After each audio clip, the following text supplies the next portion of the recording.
top 3 ta xato, mijozlarda xatosi. Mana shunaqa holat sizlarning кейslardan jihati nima xatolar borki, shu narsaga olib kelyapti? Sizga savol. Mana shu paytgacha shaxsiy brendsiz ham sota oldingiz-ku, to'g'rimi? Endi qarang, o'z mijoz pulga qursa. Bu qanday qurilishni bitkizdida va yana undan keyin sizga finansiy plечо berib, yana deylik 5 yil, 6 yil, tam 20 yil yo'q bozorda unaqa.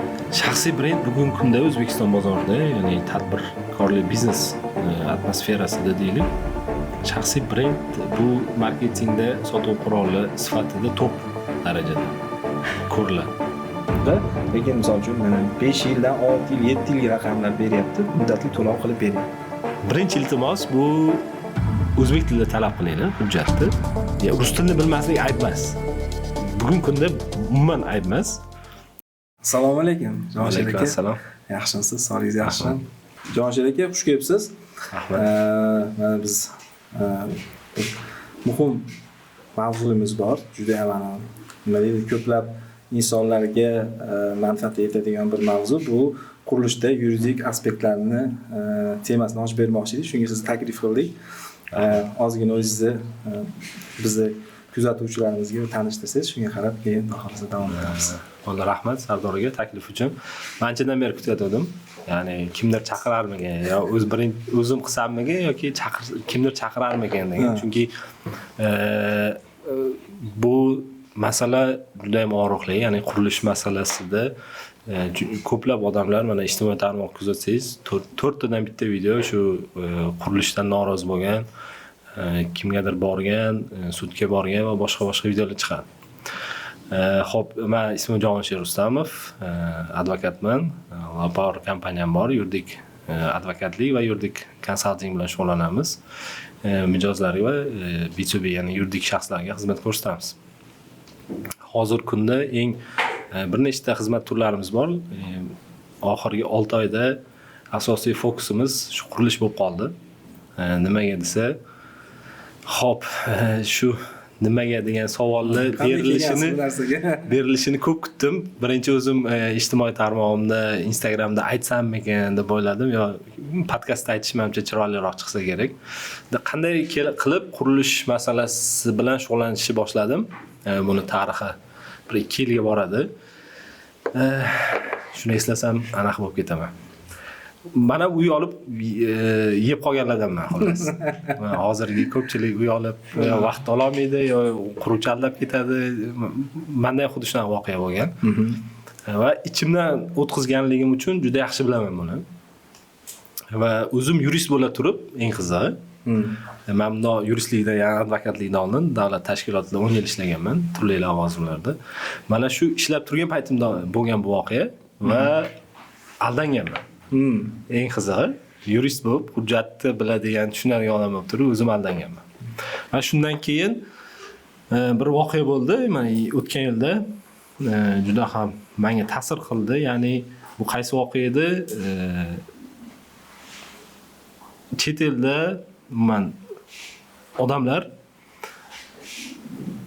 yemay ichmay, bolasini o'qitmay, kiyintirmay, uy olish uchun pul yig'gan pulini quruvchi olib qo'ygan, ya'ni olib qo'ygani qanaqa? Uy sotgan tipi, lekin hujjatlari joyida emas, muammosi bor va pulini qaytarish so'rayotgan paytda normalniy jarima, ya'ni to'lagan summasi o'zi enli summa, uni jarimasi o'shanga ozgina yetmaydi bo'ldi. Qaytarib beraman desa. To'g'ri. Va menga ta'sir qildi. Bu juda qattiq ta'sir qildi. Shundan keyin o'yladim, qachongacha davom etadi bu? To'g'ri, men hech narsani o'zgartira olmasman, yo umuman qizig'i ham yo'qdir hech kimga. Lekin shuni kimdir boshlash kerak degan fikr paydo bo'ldi va shundan keyin shu xizmatni ishlab chiqdik. Buni targ'ib qilib kelyapmiz. Ijtimoiy tarmoqlarimizda ko'rsangiz, deyarli hamma videomiz shunga daxldor. Ya'ni ma'lumot beramiz, natija qo'yamiz, ogohlantiramiz nimaga e'tibor berishi. Shunaqa qilib kelib qolganman, shu qisqachasi. Buni zo'r mavzuda o'zi asli mana bizga ham juda ko'plab mijozlar keladi-da. Sardor aka to'xtang-da, men shu galstuk yechsam. Chunki galstuk bilasizmi, odamni rasmiy nima bu? Kiyim bu. Albatta. Va xalqdan uzoqlashtiradi. Ya'ni galstukni ko'rgan odam xalq qo'ydikda bu ham bir bemalol gaplashamiz. ha bir aqlli ekan bu ham deydi. Manaqa emas ekan deb qo'yadi. Shuning uchun bemalol gaplashaylik. Bizga ham ko'plab mijozlar keladi va qaysidir quruvchiga to'lab qo'ygan, pulini ololmagan va shunaqa nima bilan shubha bilan keyin qarashni boshlaydi. Lekin eng afsus qiladigan tomoni, achinarli tomoni, hozirgi kunda ham juda ham ko'plab mijozlar, juda ham ko'plab insonlar shu muammoni biladi, lekin baribir xalqimizning soddaligidan quruvchilar, qo'sh tirnoq ichida quruvchilar foydalanib yana shu jarayonlar bo'lib kelyapti. Shunga bugungi asosiy siz bilan podkastimizni maqsadi shu odamlarga shu to'g'rima-to'g'ri qadamma-qadam nima qilish kerak, shunaqa tuzoqqa tushmaslik uchun degan savolga javob berib ketishimiz kerak. Xudo xohlasa. Xo'p, bo'lmasam bir ba'zi yana muhim narsalarga o'tadigan bo'lsak, bu o'zi xonadon xarid qilayotganda, ya'ni Nastroykada xarid qilayotganda yuridik tomonda nima asosiy xavflar bor? Va nimani bilish kerak? Va nimani bilish kerak? Xavflari bor va nimani bilish kerak? Mana qarang, bizning jamiyatda, o'zbeklar jamiyatida top maqsadlar bor. Unda kuzatsangiz, tarixni kuzatasizmi yo boshqa jamiyatlar, ya'ni sotsiologiya nuqtai nazaridan kuzatsangiz, hamma jamiyatda qanaqadir top maqsadlar bo'ladi. Albatta. Mana bizda men aytadigan ikkita maqsad bor, ya'ni biladiganim. Birinchisi bu uy olish, ikkinchisi to'y qilish. Boshqa qolganlari unchalik ahamiyatli bo'lmagan maqsadlar deb bilaman. Va uy olayotganda va to'y qilayotganda bitta bog'liqlik joyi bor. Emotsiyada qaror qabul qilamiz. 100%. Boshqalarga qaraymiz. Ya'ni bu nima qildi? Uy olayotganda aytaylik, mana tanishingiz yo qarindoshingiz yo qo'shningiz yo yaqiningiz uy olsa qayerdan olding deb so'raymiz. Birinchi bu. Ya'ni palon joydan, zo'r ekan. To'y qilayotgan bo'lsa qayerda to'y qilding? Biz palon joydan. Odam chaqirdi. Shuncha odamga osh berdi. Chaqirishim kerak. Shunaqa. Endi emotsiyada qaror qabul qilish bu oxirida afsuslanishga olib keladi. Har qanday holatda. Bu narsa olishdami yo munosabatlardami, har doim qarorni aql bilan qabul qilish kerak. Va bilasizmi, nimaga emotsiya ishlaydi bu yerda? Men ko'p o'ylab ko'rganman, chunki menda ham o'tgan-ku boshimda. Albatta. Mana emotsiyada qaror qabul qilib uy olganman, tekshirmaganman hatto. Ishonasizmi? Hujjatini ham so'ramaganman. Bo'ldi, shartnoma ber, qo'l qo'yib beraman, pulingni to'layman degan bo'ldi. Endi nimaga emotsiyada qaror qabul qiladi odamlar uy olayotganda? Mani anaqam kuzatishim, uyga ko'proq erkaklar oladi, ya'ni to'lovda qiladi va erkak kishida shunaqa narsa borki, xususiyat borki, uyga to'lov qilsa, hali uy olmadi, hali katlavan jarayonida bitmagan, lekin unda shunaqa hissiyot paydo bo'ladiki, men qo'limdan nimadir keldi degan. Qiziq. Uyga to'lov qildi, bo'ldi, men uyim bor, men epladim degan. Ya'ni erkak sifatida uy olishga kuchim yetdi va shunga pul topib uy oldim deydi. Lekin hali olmagan, katlaman, oladimi yo'qmi degan u keyingi savollar, lekin o'sha emotsiya beriladi o'sha paytda. Va bunga qo'shimcha ravishda ayolini, ota-onasini, do'stlarini munosabati o'zgaradi bunga. Chunki u nimadir eplatdi. Ayol o'zi yaxshi gapirishni boshlaydi. U hayotida yaxshi gapirmagan ayol. Adasi deydi, nima siz qanaqa ishingiz yaxshimi?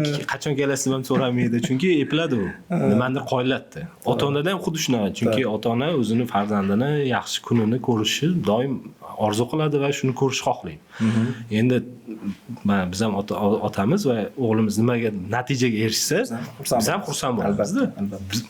Bunda ham xuddi shunaqa. Ota-ona ham o'g'liga, o'g'lim qo'lidan nimadir keldi degan emotsiya bilan unga munosabat bo'ladi va o'z-o'zidan uyiga to'lov qilgan odamda o'zi bo'ldi deydi.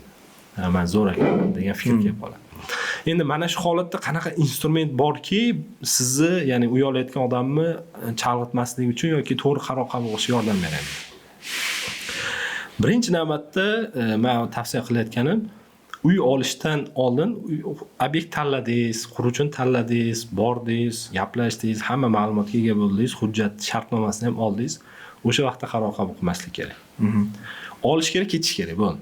Chunki men bilishimcha muddat beriladi-da shartnomani olganingizdan keyin 7 kunmi, 10 kunmi, 3 kundan 7 kungacha hamma quruvchida har xil. O'sha paytgacha amal qilib, keyin bekor bo'ladi degan qoida yoziladi hamma shartnoma. Sizda bemalol 3 kun vaqt bor, shoshmasangiz ham bo'ladi. Borib, sal emotsiyani bosilib, joyida bo'lsa emotsiyani bosa olmaysiz-da. Ming hozir men aytganim bilan, "Mana bu hujjatni ko'ring, bunisini so'rang" deganim bilan bo'lmaydi baribir. So'ramaydi hech kim. Chunki mana bu emotsiya kuchliroq. O'zini haqiqiy erkak qilish, erkakligini his qilish emotsiyasi mana hujjat so'rashdan ko'ra kuchli bo'ladi. Baribir hozir xolismi Bu xohlamaysiz. yerda muhim narsa bor, qo'shib ketay sizga. Mana biz sotuv bilan shug'ullanamiz. Bu yerda bu hissiyotlarga albatta faqat buni emotsional holat emas, balki marketing, hozir joy kelamiz. Joy kelamiz. Omillar ham juda ko'p. Shunday. Hozir to'lasangiz, mana shu summada aksiyada va hokazo ko'plab omillar bordi. Emotsional holatdan chiqib ketish, nima deydi, professional odam bo'lmasa, professional sotuvchi bo'lmasa, oddiy inson tushadi. Ha. Mana shu joyda birinchi anaqa olish kerak, ketish kerak bo'lsa, sal bo'lsa ham bosiladi-da aka. O'sha vaqtdagidan ko'ra sal o'ylashni boshlaydi. To'xta deydi. Qayerda ekan deydi. Ichimizda lokatsiyasini so'raydi. Ishoning, qayerda ekan bu degan bir savol beradi. Ayol so'raydi, kimdan so'raydi? O'zi qaydan olyapsan? To'xta, so'ramabman deydi. Misol uchun. Endi bu eng anaqa joylarni aytamiz. Xo'p, instrumentga kelsak, birinchi mana ko'pchilik hozir qurilish bo'yicha chiqib gapirgan podkastlarda bir nechta hujjatlarni aytishadi. Men bittasini aytaman, shu hammasiga javob. Ya'ni GASNda, qurilish nazorati inspeksiyasini hujjati bor, xulosasi bor. U yerda nima yoziladi? Shu obyektni qurishga davlat ruxsat bergan bo'ladi. Eng asosiy hujjat shu. Bu hujjat bo'lmasa, obyekt qurilishi noqonuniy hisoblanadi. Shu yerda men ozgina chuqurlashib ketaylik-da. Mana bu hujjatni olishim uchun bu yoqdagi qanaqadir hujjatlarim chala bo'lsa bu hujjatni ola olayman? Yo'q-da. Afsuski yo'q. Bu degani bitta shuni olsangiz yetadi. Siz mana mijoz sifatida sizga men hozir ekspertizasini oling, loyihasini oling deganim foydasi yo'q. Chunki GASNni mana bu hujjat ruxsatnomasini olish uchun bu hujjatlar o'z-o'zidan kerak bo'ladi. Yana bitta уточняющий вопрос. Qarang, biz praktikamizda keyslarda bo'lyapti. Hujjati bor, ruxsat olgan, lekin ruxsatni bu misol uchun 9 etajga olganda, lekin qurilishni 16 etaj qilib qo'ygan. Kadastr chiqmay yoki planirovkasini nimadir o'zgartirib qo'ygan, nimadirni buzib qo'ygan, hatto GASN razresheniyasi turibdi. Bunaqa bo'lmasligi uchun nima qilish kerak? Yana qanaqadir qo'shimcha hujjat barib kerakdir. Birinchi bosqichda siz uy olishga obyekt tanladingiz, bordingiz sotuv ofisiga va shartnomadan oldin GASN hujjatini olasiz. GASN hujjatini olganingizdan keyin QR kod bor o'tdi, hujjatda. Kirsangiz, adashmasam, adashayotgan bo'lishim mumkin. Agar buni ko'rganingizdan keyin sizda ikkinchi narsa paydo bo'ladi. Ikkinchi narsa aytaman, bu ekspertiza hujjati. U yerda siz aytgan savolga javob bor. Misol uchun sizga 16-etaj taklif qilyapti yoki 11-etajni. U loyiha ekspertiza hujjatida padizma-padiz bo'ladi hatto. Qavatma-qavat bo'ladi. Albatta. Blokma-blok bo'ladi. Mana bitta case bo'lgan. O'zi obyekt deylik 16 etaj va bir nechta bloklari bor. O'zbek alifbosida nechta harf bo'lsa, hammasi bo'yicha blok bor. Va kelgan mijozga o'sha GASN hujjatini beryapti. Mana hujjatim bor deyapti. Uzun. Va sotyapti. 11-etajdan blok o'tmagan, ya'ni GASNdan ruxsat olinmagan blokdan sotyapti. Bu noqonuniy. Har bir blokka bitta GASN anaqa beradi, ruxsatnoma beradi. Har bir blok uchun alohida bo'ladi. Siz GASNni olganingizdan keyin joyida bo'lsa, sizga o'tda yoziladi, qana kimga berilyapti, nima uchun berilyapti, qanaqa obyekt qurilishi uchun. Undan keyin so'rasangiz bo'ladi ekspertiza hujjatini. Uni ham taqdim qiladi.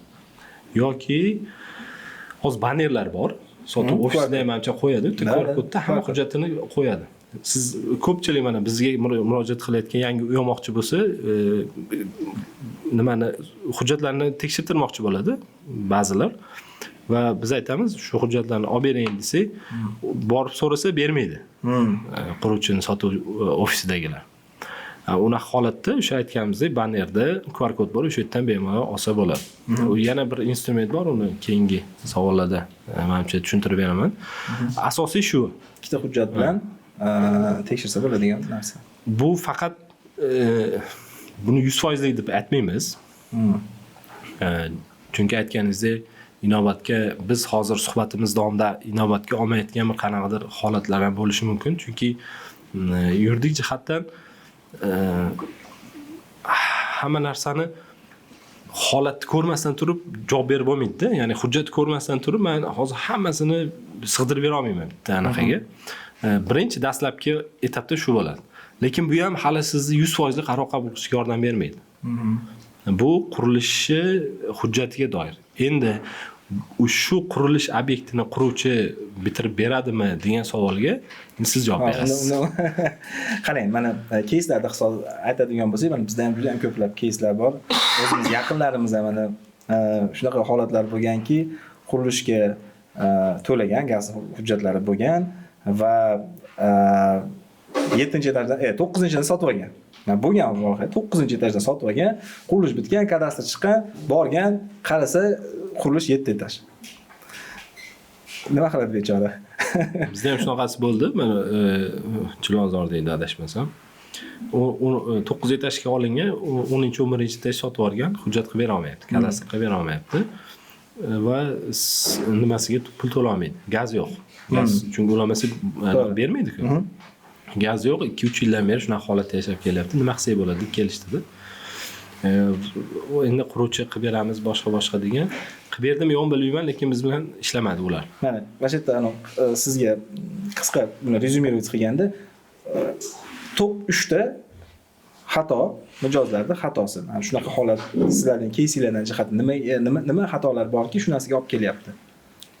Asosan top 3 ta. Ya'ni mijozlardagi muammolarga sabab bo'layotgan sabab shu, mana shunaqa holatga tushib qolgan asosan top 3 ta. Birinchisi siz aytdingizki, qiymat qaror qabul qilyapti. Misol 1.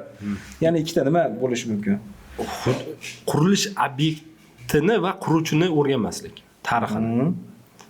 Birinchi obyekt hujjatlari bormi yo'qmi degan savolga javob topish kerak. Undan keyin bu quruvchi o'zi kim? Oldingi tarixi bormi? Ya'ni o'zi obyekt qurib topshirganmi? Va uchinchisi quruvchi bilan o'rtasida, quruvchi va mijoz o'rtasida tuziladigan shartnoma 3 ta. Investitsiya shartnomasi.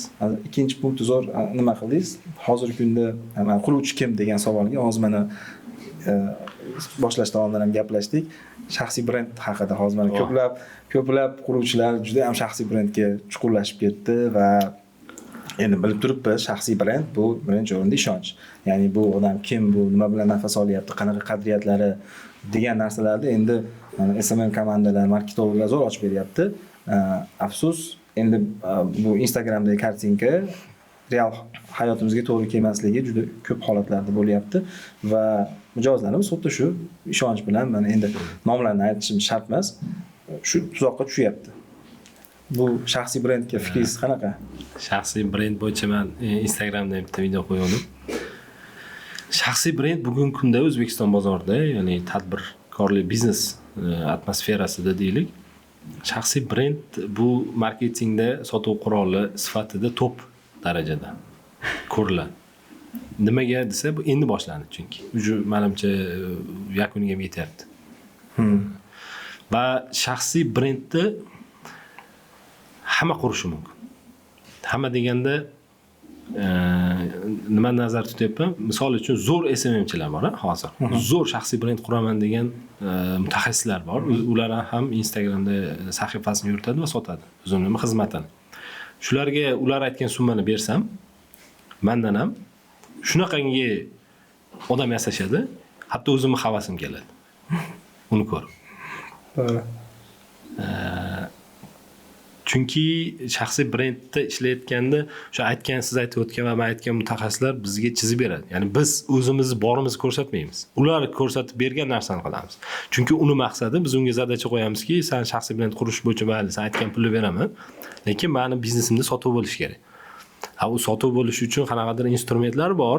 O'sha instrument sizda qo'llaydi va siz uni aytgan chiziqda yurishni boshlaysiz. Undan keyin sotuv bo'ladi, u ishning natijasini ko'rsatgan bo'ladi, sizdan olgan pulni halollab oladi.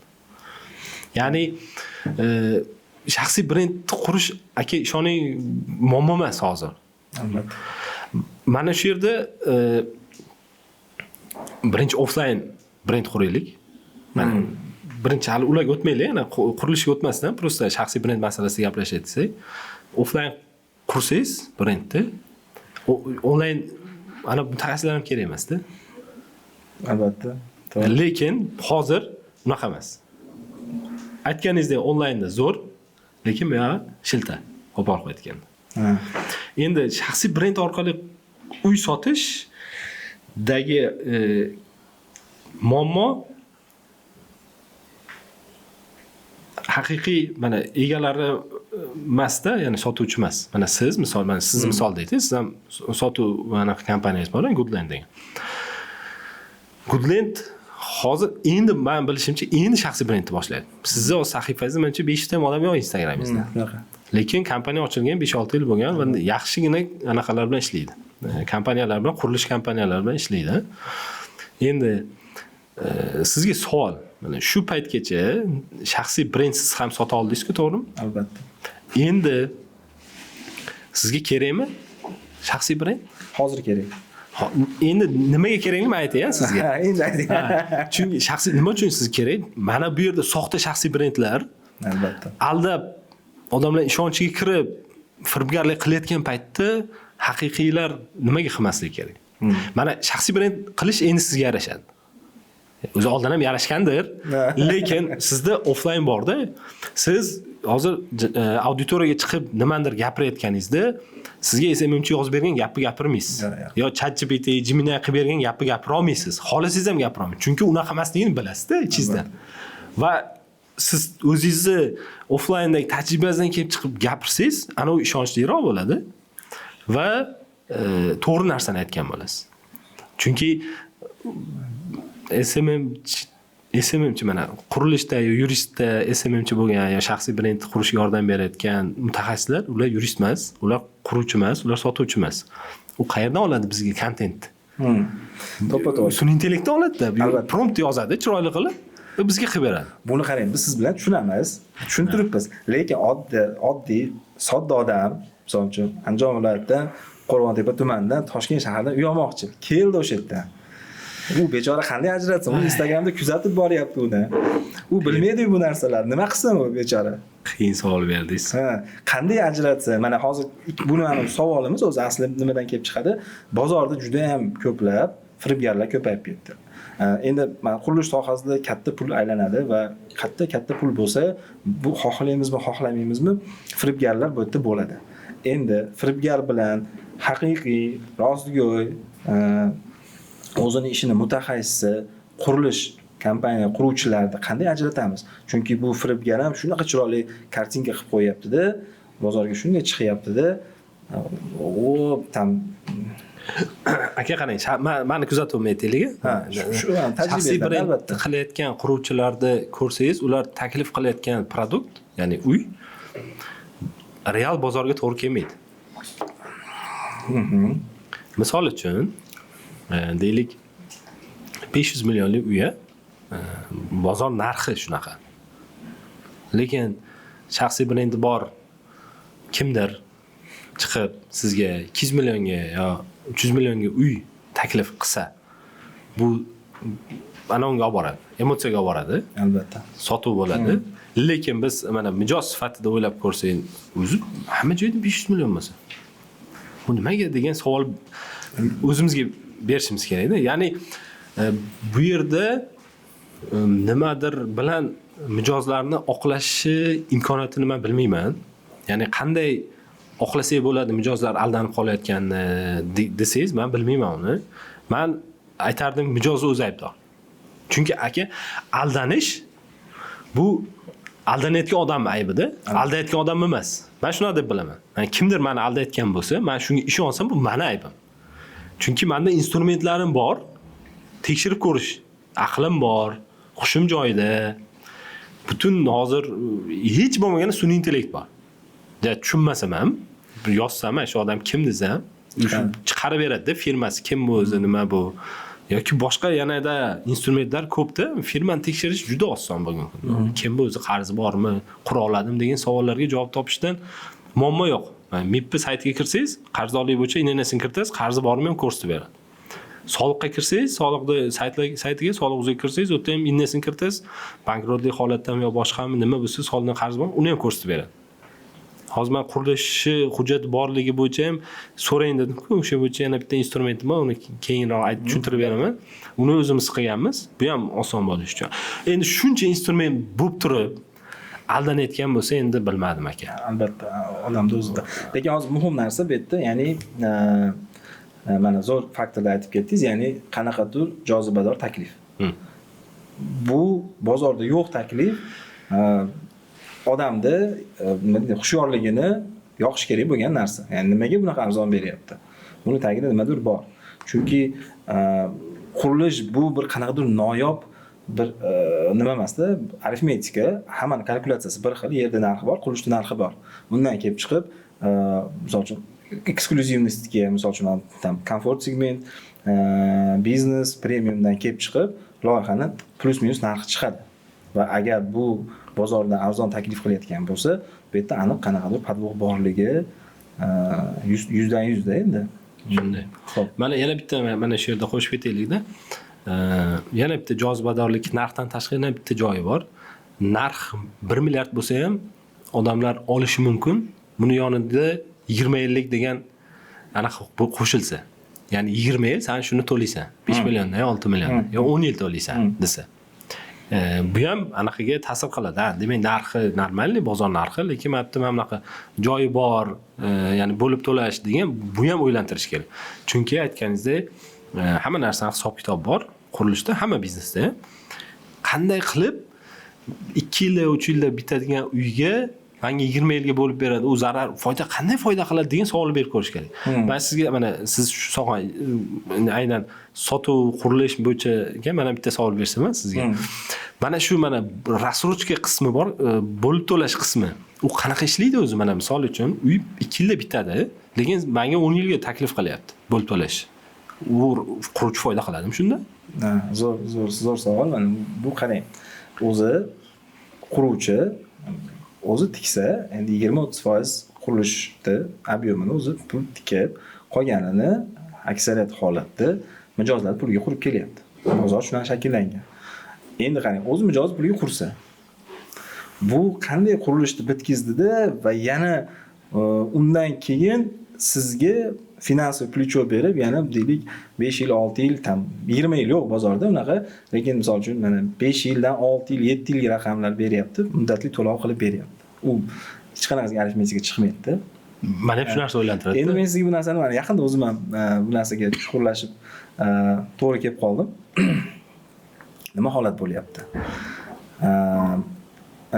Bir nechta kompaniyalar bor bozorda, bular leasing sistemasini qildi, ya'ni misol uchun tam 6 yildan 10 yilgacha beryapti, da leasing ustamasi bor. Unda muammo yo'q. Qaysidir finansiy organizatsiya ipotekaga o'xshagan narsa tam beryapti va sizga uzoq muddatga beradi. Lekin quruvchi o'zini yonidan 5 yil, 6 yilga muddatli to'lov bergandan keyin bular qanaqa hiylalarni ishlatyapti? Qurilish 2 yilda bitadi. 2 yilda bitgandan keyin sizga u kvartirani kalitini ham bermaydi, unda remont qilishga ham imkoniyat bermaydi, dostupni ham bermaydi. Kim majbur? Nimadir qilib? Endi keyin qarang, siz kirishingiz kerak, xonadonga kirishingiz kerak, yashashingiz kerak. U narsani shartnomada bor, ko'rsatib ketgan, lekin sizga aytmay ketadi, e'tibor bermaydi. Undan keyin bitgandan keyin nima qilasiz? Kadastr chiqdi. Как minimum ipotekaga oformlение qilasiz, bo'lmasa kimdandir qarz qilib yopasizda, keyin xonadonga kirishga harakatingizni qilasiz. Aksariyat 80% odam shu holatga tushyapti. Shu uzoq muddatli nimalarda bo'lyapti. Yana bitta variantimiz bor, qanaqa bozorda bor. Ko'p unaqa holat, katta qurilishlarda qurilish muddati 4 yil, rassrochkasi ham 4 yil. Bu normal holat. Ya'ni siz etap pulni to'lab kelyapsiz, sizni pulingizga u xonadonni xarid bitkizyapti. Bu normal holat. Lekin qurilish o'zi 1 yilda yoki 2 yilda bitadi, sizga 5 yilga rassrochka beradi, biling o'ta nimadir bor. Men zo'r narsa aytdingiz, menimcha ko'pchilikka. Shunga albatta bu narsaga e'tibor. Sotuv ofisi yoki quruvchi buni mijozga aytmaydi, lekin shartnomada yozib ketadi. Albatta. Siz mana sotuv bilan ishlaysiz. Quruvchilar shartnomasi qaysi tilda? Zo'r savol. Rus tilida. Rus tilida. Endi O'zbekiston Respublikasining Konstitutsiyasida ham, davlat tili to'g'risidagi qonunda ham davlat tili o'zbek tili, zarur bo'lsa boshqa tillar. Ya'ni bunga cheklov yo'q, lekin mana qarangda, mijozimizni, ya'ni bizni shu darajada soddamizki, aldanishga moyilmizki, shuni o'zbek tilida ber deb so'rashga uyalamiz, bilasizmi? To'g'ri. Mana rus tilida bersa hujjatni tushunmasaga qayerga qo'l qo'y deymiz. Uyalamizda, chunki nimadan uyalamiz? Tilni bilmaydi degan fikr ana unda paydo bo'lmasin degan uyalamiz. Lekin u yerda nima yozilgan, mana sen qachon to'la bo'lsang keyin kulich beraman degan shartnomada yozgan bo'lsa, bu yerda men advokat sifatida mana hech narsa qilib bera olmasligim mumkin. Chunki shartnomaviy munosabat bu ikkita taraflarda erkin xohish irodasi ifodalangan hujjat. Unda yozilganga imzo qo'ydingizmi, demak siz unga roziligingizni bildiradi. Undan keyin nimadir muammo chiqsa, mana bunaqa ekan desa, uzr, mana qo'l qo'ygansan-ku deydi. Kimga borsiz? Sudga borsangiz ham, boshqaga borsangiz ham. Shuning uchun birinchidan quruvchilarimizdan iltimos qilamiz, ya'ni o'zbek tilida menimcha yozish muammo bo'lmasa kerak. Rus tilida yozing, mayli, tilmoch bor, mana bilmasangizlar, sun'iy intellektlar bor, o'zbek tiliga perevod qilib beradi. Zo'r, mendan yaxshi perevod qiladi, misol uchun. Yozib ijozga bersak, rus tili va o'zbek tili. Yo bitta shartnomada o'zida ham o'zbek ham rus tilida qilsa bo'ladi. Bunaqalari ham bor. Bu qiyin emas. Bu quruvchilarimizga iltimos. Va mijozlarga, ya'ni uyamoqchi bo'lganlarga iltimos sizlardan. Birinchi iltimos bu o'zbek tilida talab qilinglar hujjatni. Rus tilini bilmaslik ayb emas. Bugungi kunda umuman ayb emas. Undan uyalish ham kerak emas. Talab qilish mumkin. Endi shartnoma qismidaga keyinroq yana bir muzokarada, ya'ni suhbat davomida to'xtalamiz. Hozir hamma narsa aytib qo'ymay, savollaringizni aniq qilib qo'ying. Savollarni tayyorlab qo'yganman. Xo'p, Yoshlar, endi qarang. Bozorda mana shu ko'plab yangiliklar kirib kelyapti va hozirgi kunda mana bir nechta yangiliklar qurilish bozorida kutilyapti. Escrowdan boshlaylik. Escrowdan boshlaylik. Sizning fikringiz nimaga olib keladi? Mijozlarimizni qanday himoya qiladi bu tizim? Sizning shaxsan fikringiz va sizni endi bilaman, narx-navoga sizni nimangiz yo'q, lekin baribir fikringiz qiziq bo'lardi. Bu qanaqa ta'sir qiladi? Escrowdan oldin Sardor aka, men bu shaxsiy brendga nima deysiz degan savolingizga men o'tlab ketdim deb hisoblayman. Aniq ha yoki yo'q deb javob bermadim. Shu bitta to'xtalib ketay. Meni kuzatuvim bo'yicha quruvchi nuqtai nazarda, ya'ni o'zini hurmat qilgan, ya'ni o'ziga ishongan birorta men quruvchini bilmayman chiqib mendan uy ol degan. To'g'ri.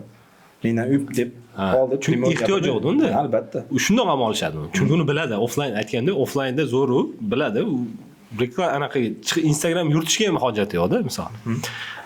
Endi shaxsiy brendga ham ishoning, ham ishonmang deb aytgan bo'lardim. Ishoning deganda tekshiring, ishonmang deganda ham tekshiring. Ya'ni sizni mana bizni Instagram scrolling qilayotganda chiqib keldimi, yaxshi taklifga o'xshadi bizga. Bo'ldi deb chetga olib qo'yib tekshiraylik. Kim bu o'zi? Firmasini topaylik. Men aytgan instrumentlarimiz bor, o'shandan foydalanib tekshirsak, ya'ni faqat shaxsiy brendiga ishonib turib qaror qabul qilmaslik kerak. Baribir tekshirish kerak. Ruslarda zo'r gap bor, доверяй, но проверяй. Shunday. Men bu bekorga berilmagan. Men ko'p joyda aytaman, men kanalimda ham yozganman. Miyani ishlatsa og'rimaydi aka. To'g'ri. Boshqa joyini ishlatsangiz og'rishi mumkin, qo'lingiz og'rishi mumkin, yursangiz oyog'ingiz og'rishi mumkin, hatto quloqingiz ham og'rishi mumkin, lekin miyani ishlatsa og'rimaydi. To'g'ri. Endi escrowga kelsak, escrow tizimi anchadan beri kutilayotgan, mana siz ham bilasiz. Bu bo'yicha prezident qarori chiqqan, escrow tizimi joriy qilinishi bo'yicha va 26-yil 1-yanvardan bu narsa joriy qilinishi kerak edi. Mana mart oyi tugayapti, lekin hali joriy qilinmadi degan savol ba'zi bir mutaxassislar tomonidan ham muhokama qilindi va nimaga joriy qilinmadi deganda ba'zilar aytibdiki, juda bilmadim, men uchun kulgili bo'ldi. Quruvchilar lobbi qilyapti degan. Ya'ni quruvchilar qo'ymayapti degan. Bu mutaxassislarga men bitta gap bor-da, endi mana shu fursatdan foydalanib aytib qolay. Qanaqa qilib aytish bilmayotgandim, mana zo'r fursat keldi, esimga ham tushibdi. Davlat siz bilan men o'ylaganchalik anaqa emas. Shunchaki qo'yib qo'ymaydi, ya'ni kimlarnidir lobbisiga qarab qaror qabul qilmaydi. Davlat bu bizni tasavvurimizdan da kengroq qudratga ega bo'lgan, ya'ni kuchga ega bo'lgan instrumentlar bor. Qonuni bor, huquq bor va nimaga joriy qilinmayapti degan savolga quruvchilar lobbisi emas. Uni o'rniga menda qonuniy javobim bor.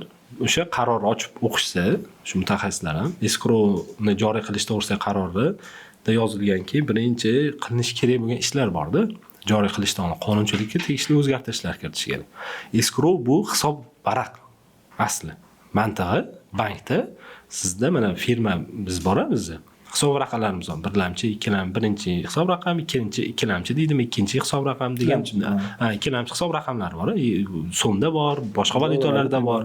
Bu ham xuddi shunga o'xshagan hisob varaq o'zi aslida. Bankda bo'ladi. Endi buni shunchaki joriy qilsa bo'ladimi? Yo'q, bo'lmaydi. Birinchi fuqarolik kodeksiga o'zgartirish kiritish kerak. Escrow hisob varaq degan tushuncha kiritish kerak. Nima bu o'zi? Keyin bank va banklar faoliyati to'g'risida qonunlarga o'zgartirish kerak, kiritish kerak. Qanaqa ishlaydi u? Qanaqa ochiladi? Qanaqa yopiladi? Uni nizomi bu ishlab chiqish kerak, yo'riqnomasi bo'lishi kerak. Ya'ni escrowni joriy qilishgacha bo'lgan etaplar bor va u qarorda yozilgan. Qarori ilovasida qachon qanaqa ish qilinishi va qanaqa o'zgartirishlar kiritilishi qonunda ko'rsatilgan. Bu hujjatlarni qabul qilish, o'zgartirish, kiritish kechikdi. Belgilangan muddatlardan kechikdi. Har xil sabab. Insoniy omil baribir. Va 25-yil dekabrda oxirida edi adashmasam, Adliya vazirligi escrow bo'yicha qonun loyihasini ishlab chiqdi, agar tanishgan bo'lsangiz. 86 yoki 89 ta moddadan iborat. Juda katta qonun. Bu qonun bilan o'sha qarorda ko'rsatilgan hamma hujjatlarga o'zgartirish kiritib, yangi bitta o'sha escrow tizimi ishlashi bo'yicha qonun loyihasi bor. Jinoyat kodeksiga, ma'muriy javobgarlik to'g'risidagi kodekslarga ham o'zgartirish kiritilgan. Xo'p, endi escrow tizimi bizga nima beradi? Mijoz sifatida aytilgan birinchi. Mijoz sifatida bizga pulimiz xavfsizligini beradi. Birinchisi, ikkinchisi uy olish, ya'ni katlaman paytida to'lab qo'ygan uyimni haqiqatdan ham shartnomada ko'rsatilgan muddatda olishimni hozir kunda 1% yo 10% deb baholasak bozorda 98% ga olib chiqadi shuni. Mana shu tizim joriy qilinsa. Ya'ni siz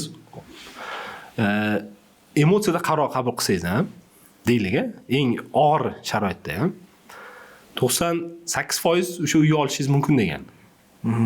Hozir emotsiyada uyga to'lov qilsangiz 0 ga teng olishingiz uyga.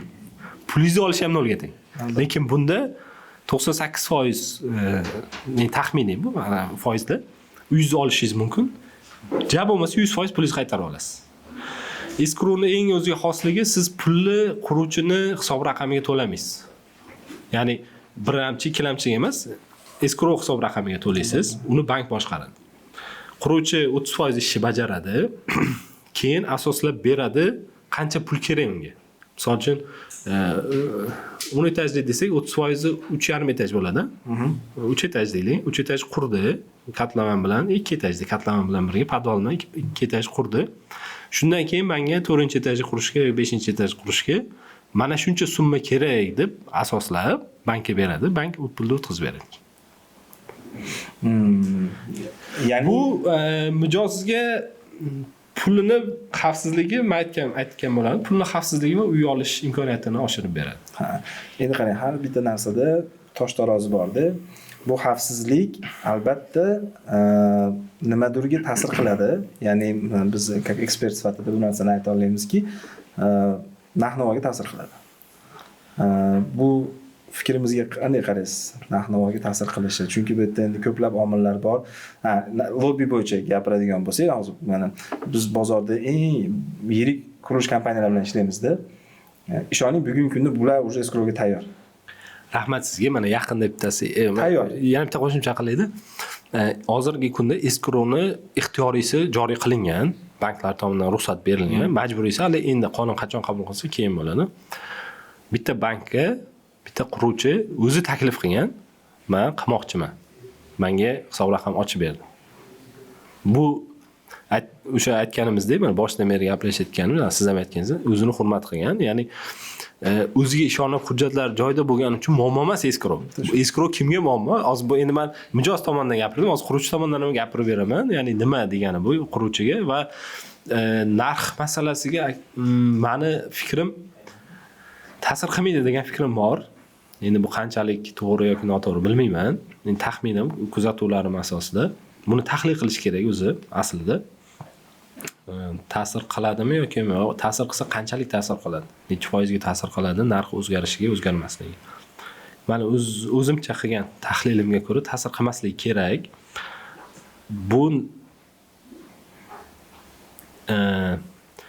Bu bozor tozalab beradi. Ya'ni mana jozibador berayotganlar, 500 millionlikni 100 millionga sotayotganlar, 10 yilga rasolishga berayotganlarni bozordan chiqarib qo'yadi. Ya'ni bozor bugungi kundagi bozordagi o'yinchilarga mana o'zi tayyor ular, o'zlari chiqishyapti, iskrov qilamiz degani. Ularda hech narsa o'zgarmaydi chunki. Lekin mana bunaqa bozordagi quruvchilarga ta'sir qilgani uchun bular lobbi qilib, meni nazarimda bular ijtimoiy tarmoqlarda, umuman suhbatlarda narx oshib ketadi degan fikr ilgari suryapti. Va buni nima uchun qilayotganligini ham bitta kuzatuvim bor. Mana e'tibor bersangiz, mana shu yil oxirida, 2025-yilda oxirida butunlay ijtimoiy tarmoq, ko'cha, televizor, ana nima, LED ekranlar uy reklamasiga to'lib ketdi. Bu nimaga desa, birinchidan qonun loyihasi chiqdi va qonun loyihasida yozilganki 26-yil 1-iyuldan kuchga kiradi. Agar qabul qilinsa, hali qabul qilinmagan bu qonun. Endi bu signal bo'ldi bozorga, mana bu o'yinchilar, pastdagi quruvchilarga, ya'ni bozordagi ular bor pulini marketing targetiga tiqishni boshladi. Chunki qonunda zo'r narsa yozilgan. Qonun qabul qilinib qonun kuchga kirgan vaqtgacha bo'lgan shartnomalarga ta'sir qilmaydi degan joyi bor. Bundan, ya'ni qonun qabul qilingandan keyin sotiladigan uylarga ta'sir qiladi bu. Endi men quruvchi bo'lsam, bu signal menga, demak, menda nechta loyiham bor? 10 ta loyiham bor. Har bittasida 3 tadan blogim bor, deylik, 30 ta domim bor, deylik. Endi men hali hammasiga hujjat olmaganman. Imkoniyatim ham yo'q deyilgan yoki olgan bo'lsam ham boshlamaganman.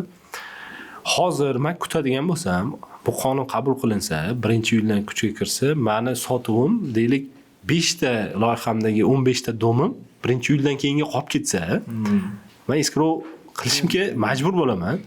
Undan ko'ra deyman, 10 so'mlik 8 so'm qilaman-da, marketing reja ishlab chiqaman. Mana zo'r marketologlar bor deyilgan. Marketing qilib chiqaman, finansistlar bor. Davay deyman, sotamiz deyman.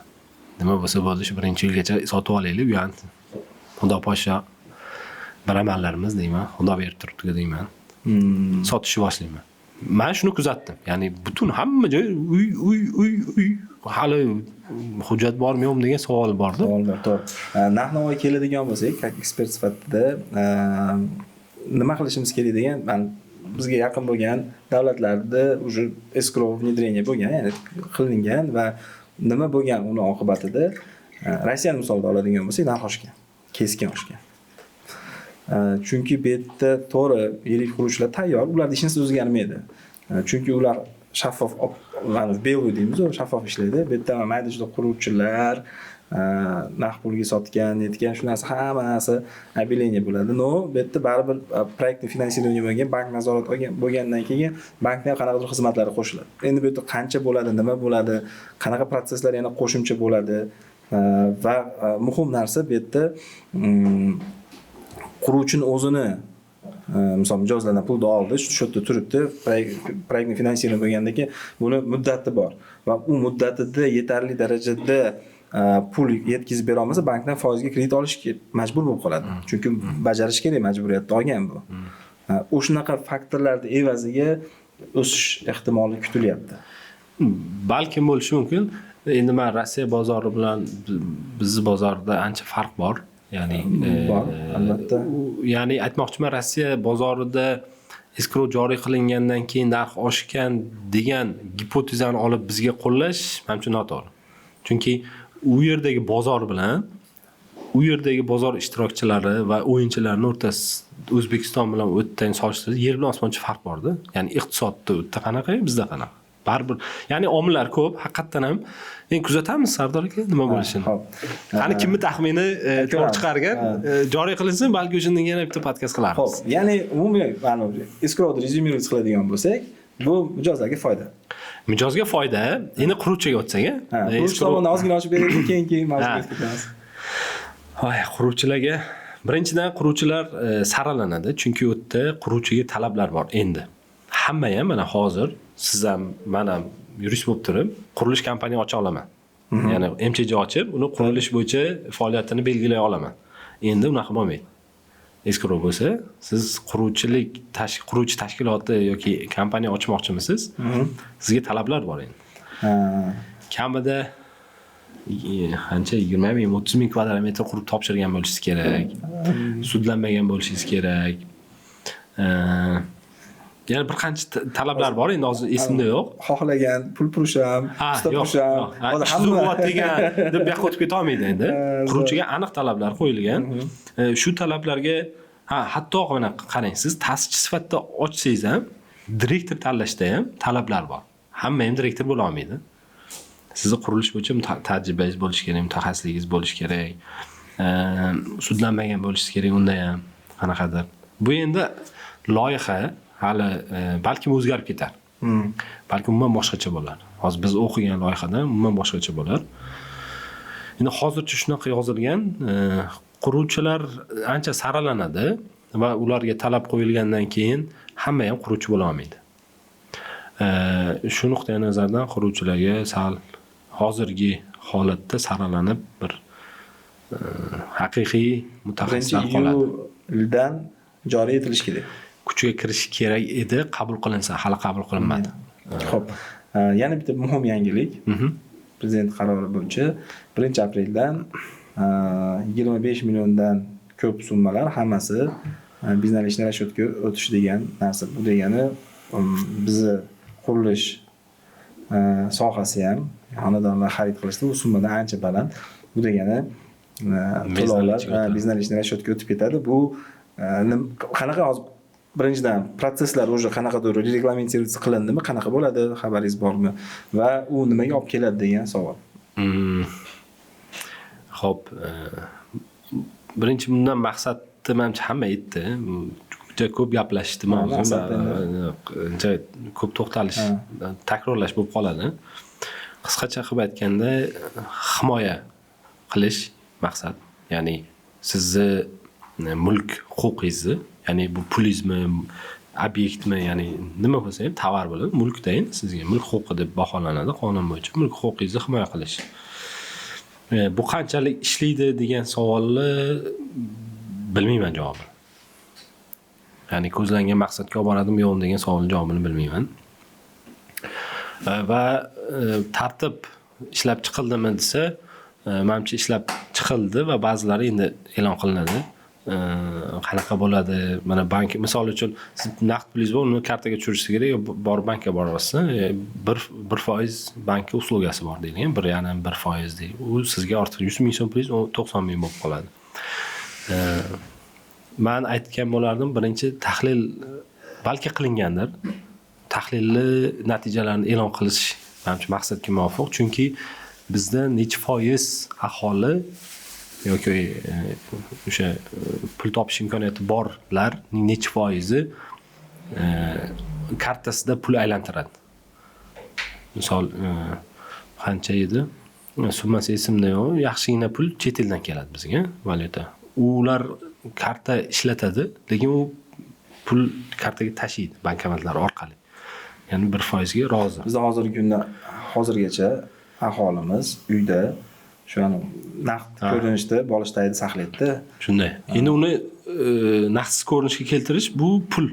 Ya'ni xizmat, bank xizmat ko'rsatadi, bankomat xizmat ko'rsatadi yoki do'stingizdan tashlab bersangiz ham uni ham to'lov tizimi olib qoladi. Bu ham sizga, sizni bo'yningizga tushadi, ya'ni bizning bo'ynimizga tushadi. Shu nuqtai nazardan bilmadim nima bo'ladi. qanaqa bo'ladi? Bu yerda yana bitta muhim savol bor.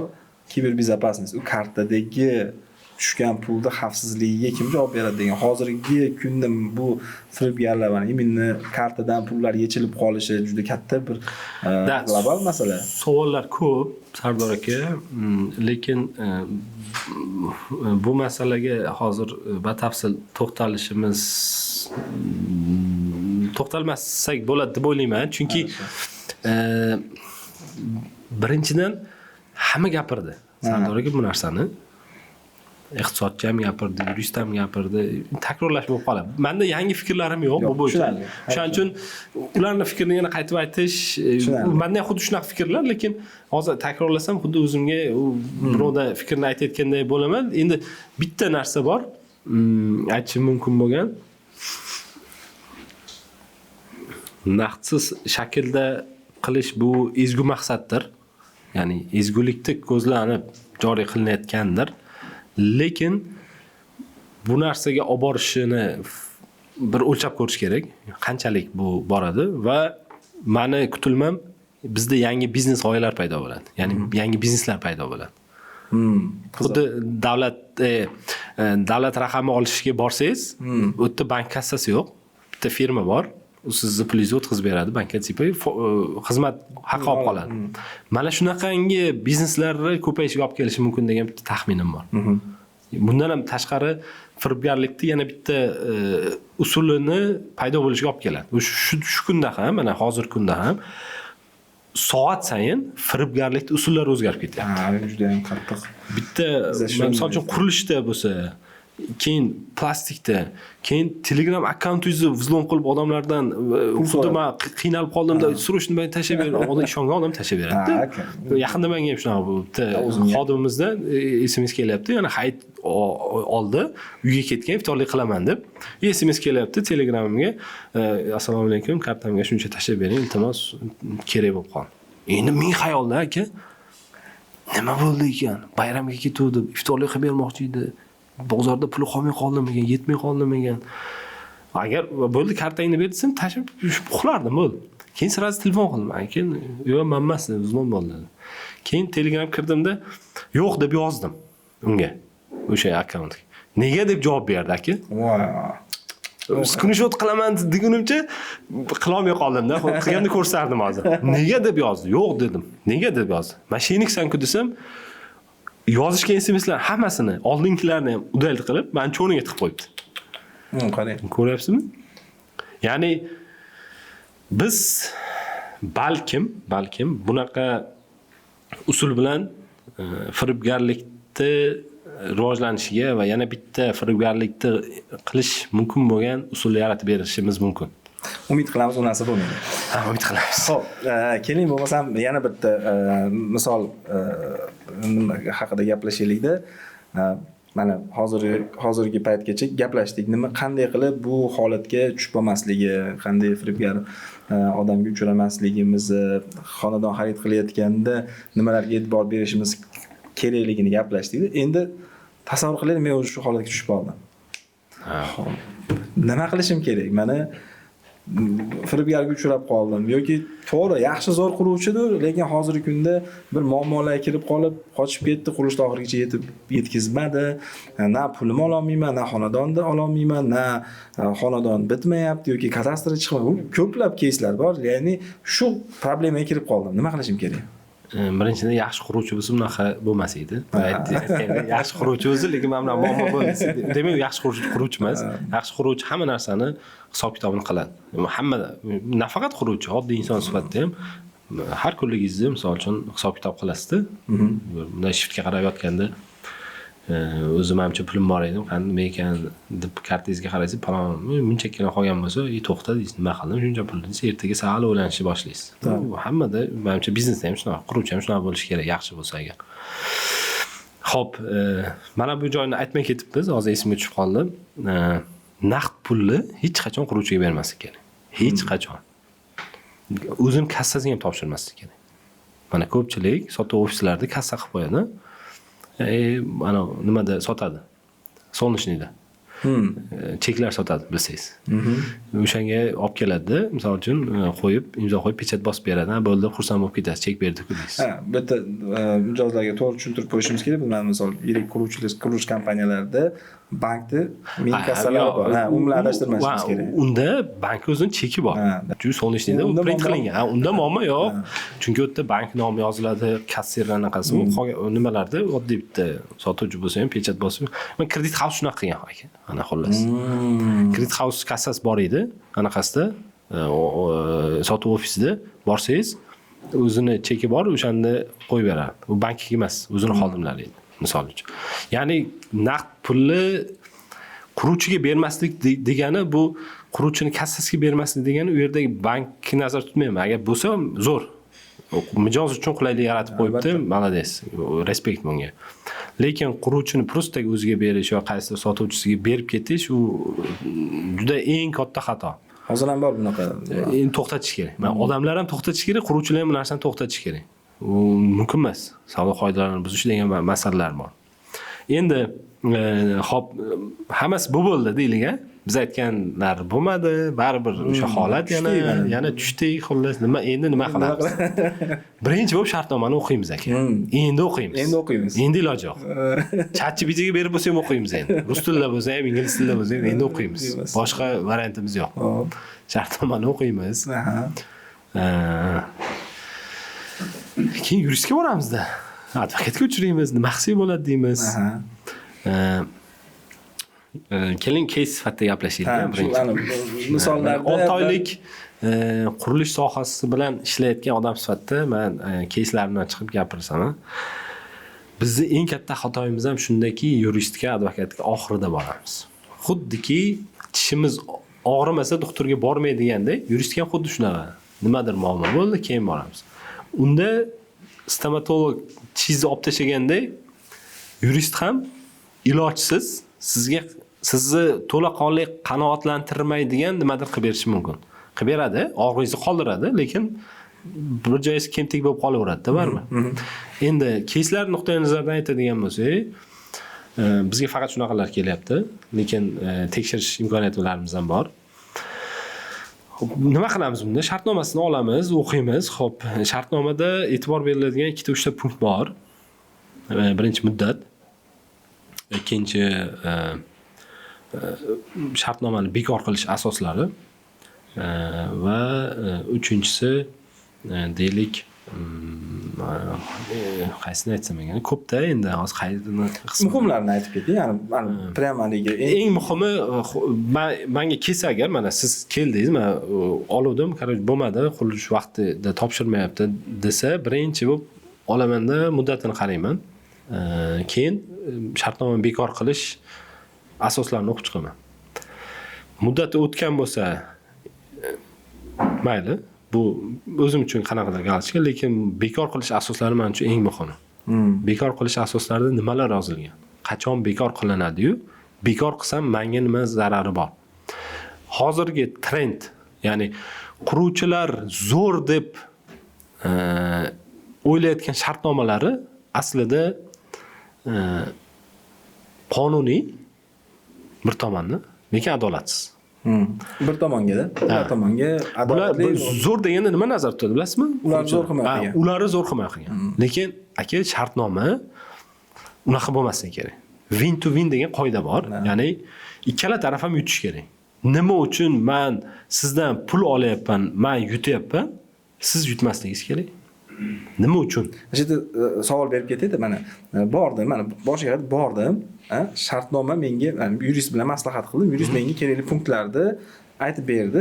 Men qurilish kompaniyaga borib, mana shu punktlarni o'zgartirib ber deyishga haqqim bormi? Albatta.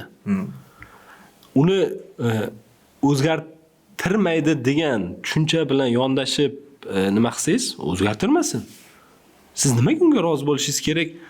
Siz zararingizga o'ynaydiganga rozi bo'lib qo'l qo'yib berishingiz kerak. Mayli, undan olmang, boshqadan oling.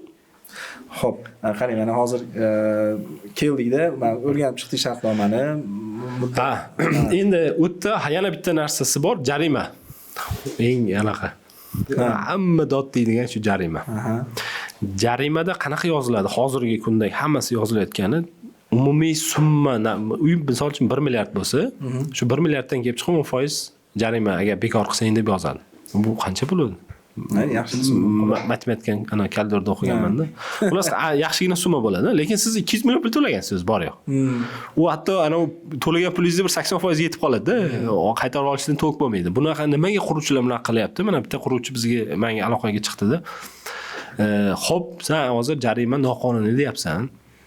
Jarima o'zi aslida noqonuniy. Buni raqobat qo'mitasi ham chiqib munosabat bildirdi, boshqa bo'ldi, hamma gapirdi. Xullas, qonun bo'yicha mumkin emas.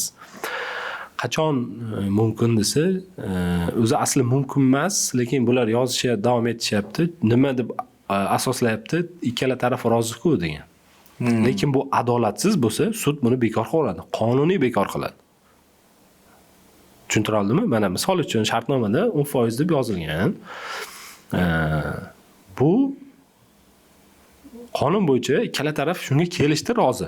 Bir qarashda to'g'ridek ko'rinadi.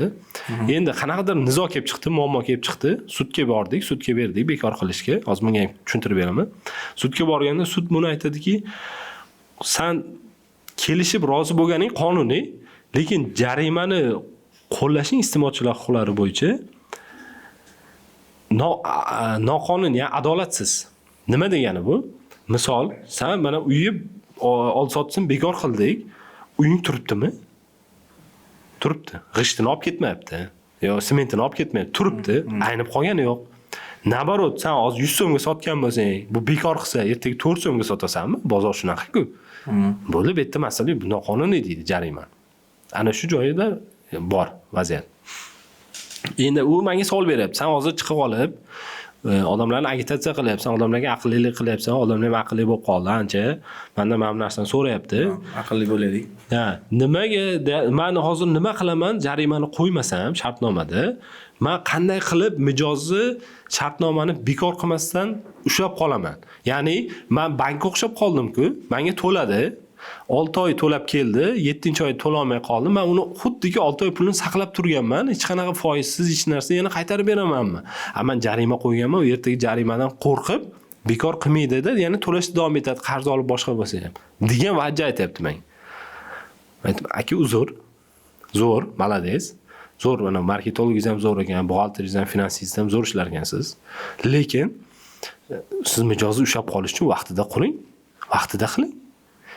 Mana Gasinda aka hujjatini olish paytida, mana aytdingiz, ekspeditsiya bor, boshqa hujjatlari bor. O'sha yerda loyihani grafigi bor. Qachon qaysi ishni qiladi? Qachon birinchi etajga deraza qo'yadi? Qachon birinchi etajni misol uchun g'ishtini qo'yadi? Qachon tomini yopadi? Hammasini grafik bermasa, Gasin bir o'ynab keling deydi. Qo'pol qo'yayotganda. Bermaydi, ya'ni ruxsat. Ha, uni grafiki bo'lsa, o'sha grafik bo'yicha ish qilsin. Пожалуйста, jarima kerak emas. Shunaqa deb tushuntirib beryapman-da. Endi hozir o'sha quruvchini o'rnida siz tasavvur qilyapman-da. Shunda ana chiqadi, jonliroq chiqyapti. Shu ana quruvchini ko'ryapsan, fikri qanaqa? Jarimani qo'ysam deydi, menga ketmaydi, to'lash davom etadi, qo'rqadi deydi. Endi shunaqa holat bo'ldiki, jarima qo'yilgan 13 kunda men rekord natijam 6 oylikda 13 kunda quruvchidan pulni olib berdik mijozga. 300 million yaqin pul edi. Bunda nima bo'ldi? Unda ham jarimasi bor edi. Biz birinchi asosiy pulni olaylik dedik. Jarimaga indaganimiz yo'q. Muzokara qilyapmiz ya'ni. Qaytarib olishda ana davom etaylik, ya'ni shuni bog'lab ketamiz shunga. Mana shartnomani bo'ldi, bo'lmadi, qarochi nima qilamiz endi? Xo'p, men o'qib chiqdim-da, jarima bu noqonuniy, menga bitta asos, muddatda bajarmagan, bu ikkinchi asosmi? Keyin o'tda shartnomani bekor qilishdan oldin qonun bo'yicha men bekor qilyapmanmi, mijoz sifatida sizga xabar berishim kerak. Hurmatli palonchi, men shartnomani palon bandga ko'ra bir tomonlama bekor qilmoqchiman. Shunga iltimos keling yaxshilikcha bekor qilaylik, kelishuv qilaylik, qo'shimcha bekor qilish haqida deb taklif beraman sizga. U taklifni qonun bo'yicha 30 kun kutishim kerak sizdan javob kelishini. Ba'zi shartnomalarda 10 kunlik muddat qo'yilgan. Ya'ni 10 kun ichida siz menga javob berasiz. 10 kun ichida javob bermasangiz, menda sudga berish huquqi paydo bo'ladi. Men hozir birdan sudga bera olmayman. Sud aytadi, birinchi gaplash o'zi bilan, balki o'zi bekor qilib berar deydi. Shundan keyin agar siz 30 kunda yo 10 kunda javob bermasa, keyin men sudga bersam bo'ladi. Endi bizda mana shu 30 kun 10 kunlikda biz qanaqa qilamiz? Переговорga boramiz, quruvchiga boramiz. Hurmatli palonchi, mana bu mijozingiz, mana bu shartnomasi shunaqa kvadratda olibdi. Bekor qilmoqchi. Sabab siz grafikdan orqada qolyapsiz. Sizni palon hujjatlaringiz yo'q ekan, misol bo'lmasa agar. Va yana bir ikkita o'zi shartnomasiga qarab vajlar topiladi, bo'ladi ya'ni. Va qo'shimcha sifatda aytamiz, bu men bilan shartnoma tuzgan, mana orderim, mana ishonchnoma. Endi agar biz hozir o'zaro kelishib bekor qilmasak, siz 100 million qaytarishingiz kerak shartnoma bo'yicha. 100 million ustiga men sizga yana qo'shib beraman, qanaqa summalar qo'shilishini. Birinchidan, advokatga falon summa to'lagan. Sudga borsam, sud sizdan undirib beradi. 1. Ikkinchidan, men sudga berganimda 100 milliondan kelib chiqib, davlat boji to'layman. Falon summa. Uni ham sud sizdan undirishi belgilang. Bu 2. Uchinchidan, agar siz sud qaror chiqqandan keyin ham 15 kun ichida MIBga o'tgandan keyin ham ixtiyoriy to'lab bermasangiz, ijro yig'imi bor. Bu 3. Sizga 100 million pulni qaytargan yaxshimi yo 100 millionni qaytaraman deb 150 million qaytargan yaxshimi? O'zini hurmat qilganlar aka, mana 300 million undirdim deyapman-ku 13 kunda. Borib переговорgandan keyin 3 kundan keyin pul tashlab berdi. Mijozga. Endi unda ham jarima o'shab qoluvdi. 27 million, 28 million. Unda lekin insofli, adolatli bo'lgan, to'langan summangdan deb yozgan edi shartnomasida. Keyin raqobat qo'mitasiga biz ariza berdik. Raqobat qo'mitasi orqali pulni qaytarib berdi. Baribir noqonuniyda u. Lekin insofli bo'lib, agar biz indamasak, unda ham hech kim mana sud ham qonun raqobat ham indamas edi. Biz aytdikki, yo'q, menga o'sha jarimangni ham qaytarib ber. Noqonuniy ushlagansan. Dedik, uni ham qaytarib berdi aka. Xo'p, endi qarang. Zo'r qaytarib bergan bo'lsa, juda xursand bo'lamiz. Bunaqa keyslar qaytarib berishga tarafdorimiz, lekin mana endi sud qismiga o'taylik-a. Bu endi bu siz ishlayotgan kompaniyalarda bo'layotgan voqealar. Ya'ni bozorda o'zini hurmat qilib, o'zini reputatsiyasini yo'qotib qo'ymaydigan, 100 so'm uchun unaqa qilmaydiganlarning keysi bu. Endi mana bularni keysi ham bor aka. Mana o'zingizni nimangizda pulingizni qaytara olganmisiz? Shu holatlarda nima qilish kerak degan savol. Savolga javob bermayman. Endi yechim bor bu narsaga. Oxirida aytaman, siz lekin bu yog'ida ayting. Nima qilish kerak? Yechimni aytaman. Men o'zing qaytarganmisan degan savolingizga javob bermay qo'ya qoling. Bo'ldi. Keyslarimni aytib bering. Qo'ying, yaram yangilavermang. Deb. Xo'p, endi mana bu tarafdagi quruvchilarda qanaqa bo'lgan desa, sud orqali undirdik. Mana shu paytgacha adashmasam 500 millionlik pul undirdik. Sudda qarori chiqdi. Shundan 300 millionni o'sha mijozlarga tushdi. Sudda qaror chiqqandan keyin 15 kunda mijozga pul tashlab berdi. MIB olib berdi. Qolganda endi protsessda hali. MIBda 15 kunlik muddati bor dedim-ku, o'sha muddatda hali. 1 milliardlik 8 ta shartnomamiz bo'yicha sudda protsess ketyapti. Hali tugamadi, yakuniga yetmadi. Sud amaliyotini so'rasangiz, ha, shartnomani bekor qilib, pulni qaytarib undirib olsa bo'ladi. Qo'rqmanglar. Men Instagramni ko'ray aka. Faqat shuni gapiryapman. Chunki men Instagramga yozyaptiki, olib bermaydi. Bu quruvchi zo'r. Sudda ham mana qilib yuboradi. MIB undirib bera olmaydi, kuchi yetmaydi degan gaplar ishonchsizlikda. Mana o'zi uysiz qolyapti, pulini ham ola olmayapti, lekin xo'p, mana bu instrument bor, keyin mana bunaqa qilaylik desangiz ham, yo'q, bo'lmaydi, bunaqa. Chunki bir marta kuydida aka. Biz sudimni nimamizga ham ishonch kamroqda, endi to'g'risini aytishimiz kerak. Balki bunga ham to'xtalaman hozir, lekin mana bu odam o'zi mijoz bir marta qatg'ichib kuydi, endi bunisi ham qo'y deydi. Boshim ortma deydi. Bir gap bo'lar deydi. Boryapti, quruvchi iltimos qilyapti, tagida yotibdi. Endi ana eshiging tagida yotibdi, iltimos qiladi, bering. U bir narsalar qilib beradi, bo'lib beraman, boshqa. Xo'p deydi, ketadi, yana yuradi, mana shunaqada. Men aytayapman, "Keyin og'ayni sudga beraylik." O'zbekistonda qonun hali o'lgani yo'q. Kimlardir endi hozir gapirsam, anaqa bo'lib qolishi mumkin, baland parvozda tuyulishi mumkin. Siz buni ichidagi odamsiz, chunki siz nima obyektiv gapirasiz. qonun zo'r yozilgan. Buni butun dunyo tan oladi. Ekspertlar ham aytgan, qonunlar zo'r yozilgan degan. Ishlashda muammo bor endi. To'g'ri, uni tan olamiz. Lekin qonunni ishlata olish kerak. Mana bu mahorat. Bu o'z-o'zidan bo'lmaydi. Ya'ni yozilgan narsa bor. Sud nimaga sudning vazifasi nima? Sudga siz haqligingizni isbotlab berishingiz kerak. Sud majbur emas sizni tarafingizni olish. Chunki sudda ikkita taraf bor. Siz va ikkinchi taraf bor. Ya'ni siz pul talab qilayotgan taraf bor. Uni ham qonun bo'yicha qanaqadir huquqlari bor. Endi siz to'g'riligingizni isbotlab berish sizning mahoratingiz. Siz qonunni ishlata olishingiz kerak.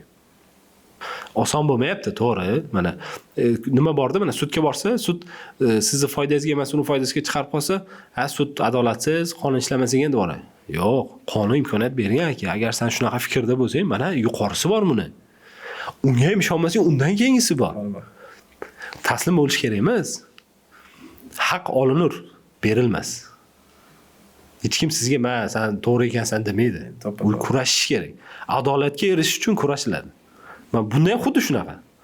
Taslim bo'lmasligi hech qanaqa holatda qonun ishlamaydi degan fikrni yig'ishtirib kurashsangiz baribir yutasiz agar haq bo'lsangiz. Va shu xullas bizda bor, ya'ni undirsa bo'ladi. Uning uchun shartnomani ko'rish kerak va qaror qabul qilishda qo'rqmaslik kerak, ya'ni sudga berishda. Qarang, mana bunaqa keys bo'lsa, undirsa bo'ladi, qachonki quruvchida nimadir bo'lsa. Bankrot bo'ldi, hech narsasi yo'q, qochib ketdi. Unaqa holatlarda nima bo'ladi? Davlat qandaydir himoya qiladimi? Xo'p, bunaqa keys ko'rmadim hali. Lekin nimalar bor?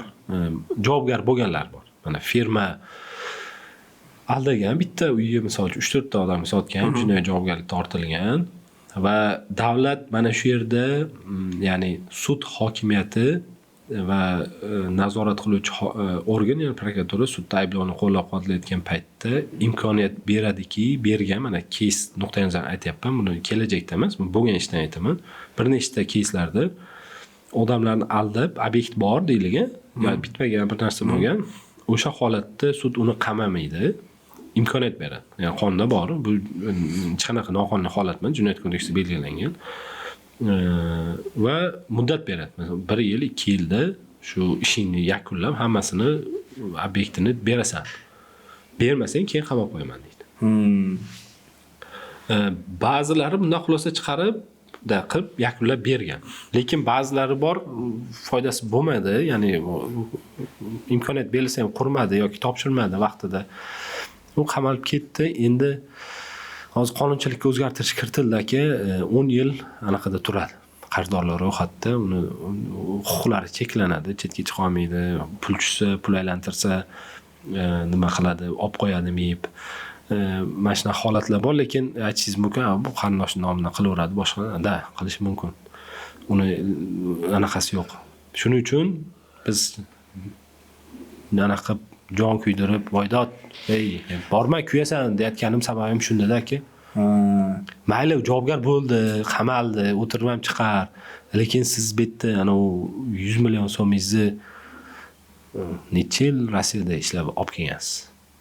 Yoki bu yerda bolangiz misol uchun bitta kitob olib berishi 30 mingga qizg'anib, "Voy, qo'y bolam, darsingni o'qi, kitob maktabda bergan kitobing bor, o'shani o'qib, men buni ana pulga qo'shib qo'yaylik, hech bo'lmasa harchi 30 ming so'm ko'payadi" deb qancha davom etamiz aka. Qonun bor, qonunda mana shunaqa. Chunki uni ham huquqi bor-da aka. Mana qonunni mantig'i nimada? Huquqi, sizning huquqingiz boshlanganda menda majburiyat paydo bo'ladi. Meni huquqim boshlanganda sizda huquq paydo bo'ladi yoki menda huquq, sizda majburiyat. Mana shunaqada, unda ham huquq bor. Ming mashinik bo'lsa ham, ming ahmoq, razil odam bo'lsa ham huquq bor, bo'ldi. Biz boshqa narsa yo'q. Mana shu yerda endi reklama bo'lsa ham aytib ketaman, to'g'risi. Mana bu oqibat haqida gaplashdik-da.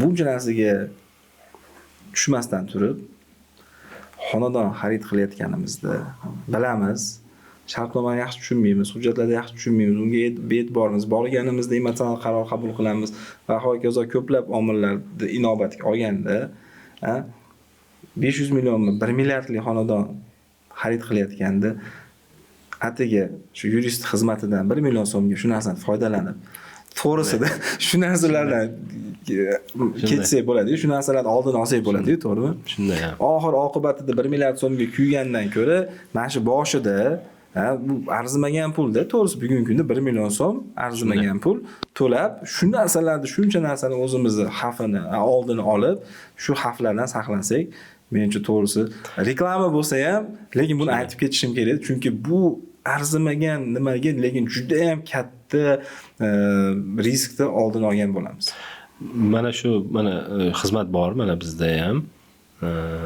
O'zimcha bizda aytgan bo'lsangiz kerak. Albatta sizlar aytamiz. Mana shuni reklama qilgan paytimda ijtimoiy tarmoqlarimda yozishdi, qimmat deyishdi aka. Men hayron qoldim.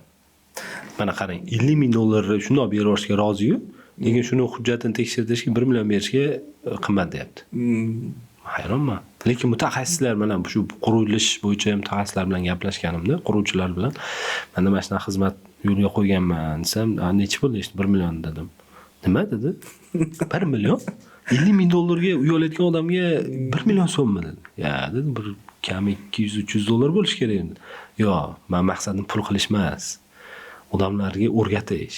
Nimadir uni ertangi xavfidan, chunki aka men qancha emotsiya bilan, qancha orzular bilan uyga pul to'laganman-da, buni yaxshi bilaman. Boshimni ichimdan o'tkazganligim uchun bilaman.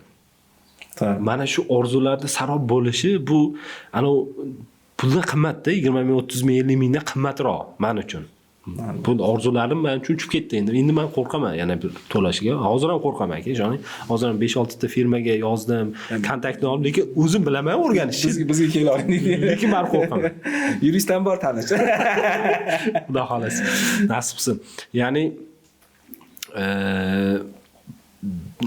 bu ham bir anaqa bo'lsa kerak, balkim oroldan kelib chiqib o'rganar odamlarimiz ham qachondir endi hadeb tushursa, to'xta deyishi mumkin. Mana shuni bitta zo'r instrument yaratdim yana. Bu bepul. Bu bepul. Bu qanaqa desa, mana 1 millionlik qimmatli qilyaptim, mayli, bepulga qilib beraman. Instrument yaratganman, Telegram bot yasadim o'zim shaxsan, men yuristman lekin aytishlik emasman. Sun'iy intellekt orqali birga yasadik, zo'r chiqdi. Xudo xolasa podkast e'lon qilinganda ishlab turgan bo'ladi bemalol. Nimaga bolalar iltimos qo'yib ketasizlar, o'shani kirib foydalansangiz bo'ladi, xolos bepulmi. Xo'p, nimaga desangiz, mana agar pul qilish maqsadim bo'lganda edi, men birinchidan 1 million qilmas edim, aytgan $200-300 qilardim tekshirishni. Va mana bu instrumentni ham yasamaysiz, buni ham pulga qilib qo'yaman. Demak, maqsadim unmasligini meni amalim isbotlab turibdi deb o'ylayman o'zim uchun.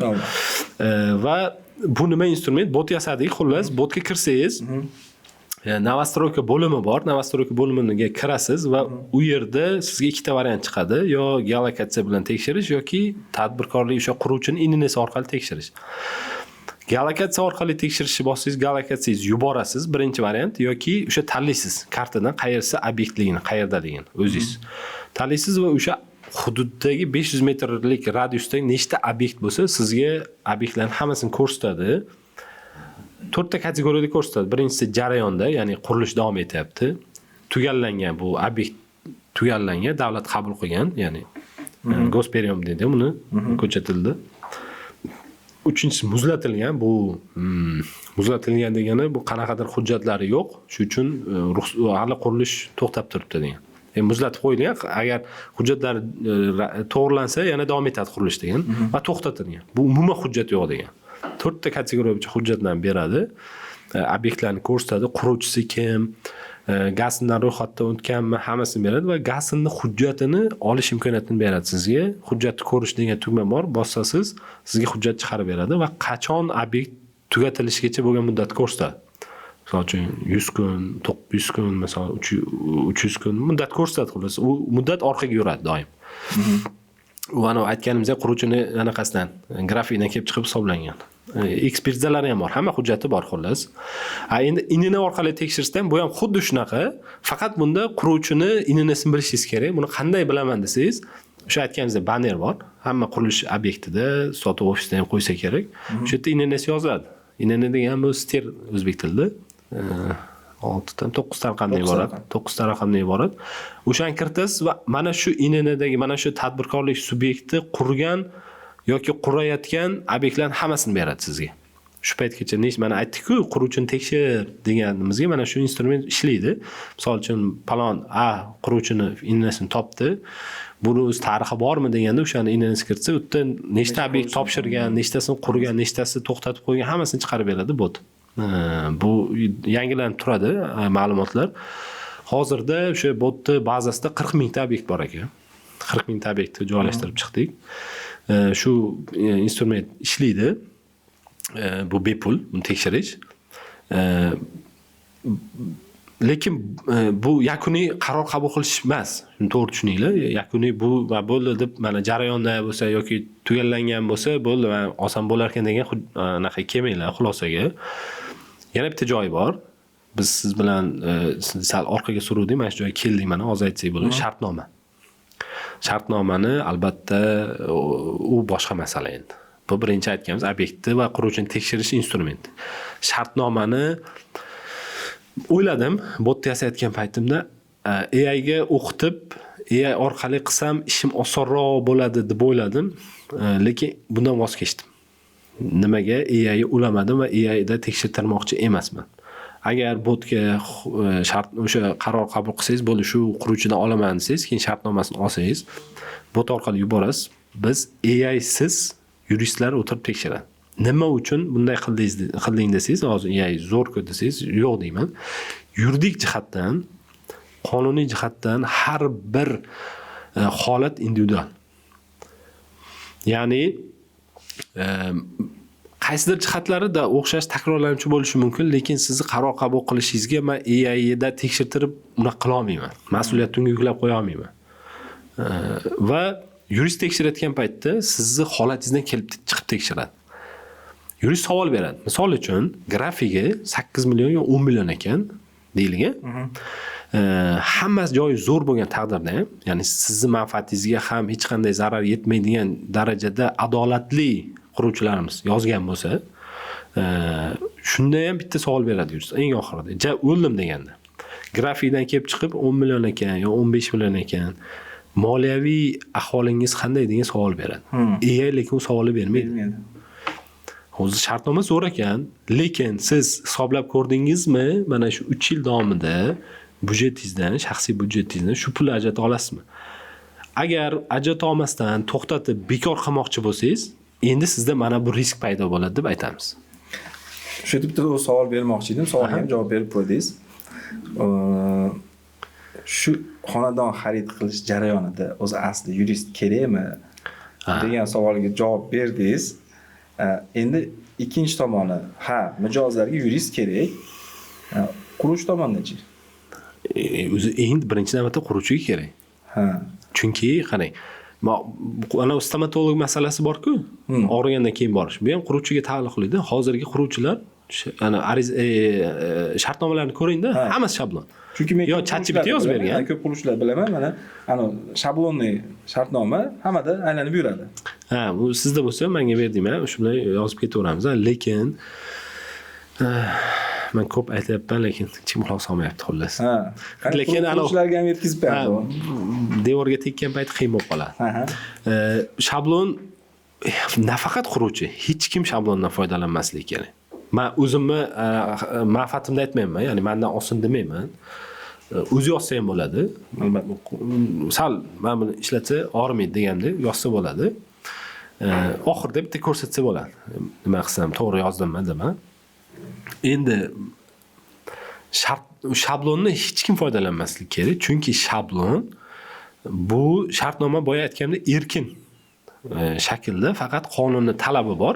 Shartnoma erkin bo'ladi va muomalada bo'lmagan narsalarni oldi berisini taqiqlaydi. Muomalada bo'lmagan degani o'sha taqiqlangan tovarlar.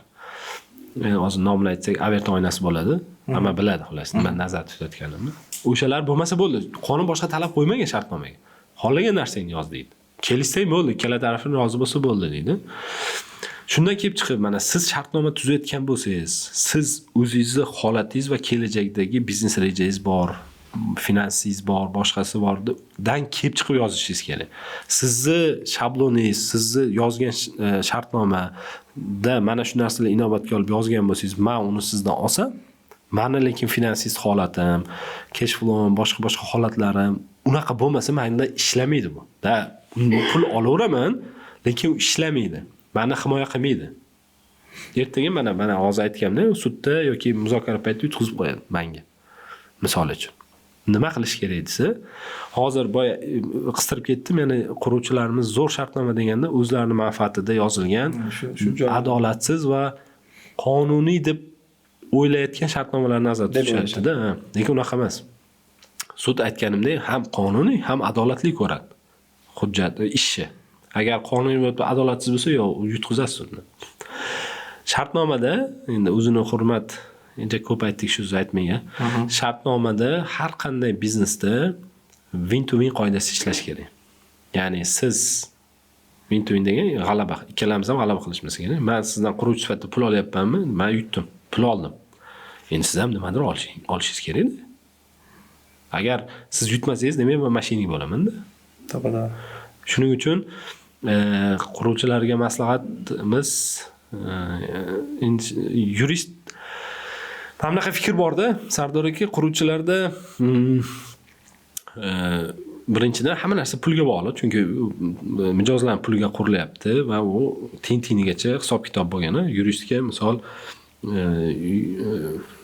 endi ana qimmat desam o'zingni anaqa deb o'ylashlari mumkin. Umuman butun dunyoda yuridik xizmat qimmat turadi, chunki u sizni ertaga $1 milliard yo'qotishingizdan asrab qoladigan instrumentlardan bittasi yurist o'zi. Buxgalter, yurist, finansist, biznesda shunaqa maqomi bor.